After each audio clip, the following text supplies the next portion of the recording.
ക്വാഷിയോക്കർ മാംസ്യത്തിൻ്റെ അഭാവം കൊണ്ട് കുട്ടികളിൽ ഉണ്ടാകുന്ന രോഗം ഏതാണെന്ന് ചോദിച്ചാൽ അത് ക്വാഷിയോക്കറാണ്.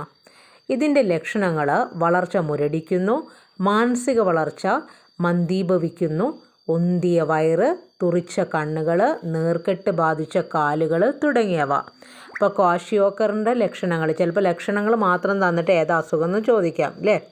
മാംസ്യത്തിൻ്റെ അഭാവം കൊണ്ട് കുട്ടികളിൽ ഉണ്ടാകുന്ന രോഗമാണ് ക്വാഷിയോക്കർ. മാംസ്യത്തിൻ്റെയും ഊർജത്തിൻ്റെയും കുറവ് കൊണ്ടുണ്ടാകുന്നത് എന്താണ്? മരാസ്മസ്. ശോഷിച്ച ശരീരം, പൊന്തിയ വാരിയെല്ലുകൾ, കുഴിഞ്ഞ കണ്ണുകൾ, വരണ്ട ചർമ്മം എന്നിവ മരാസ്മസിൻ്റെ ലക്ഷണങ്ങളാണ്.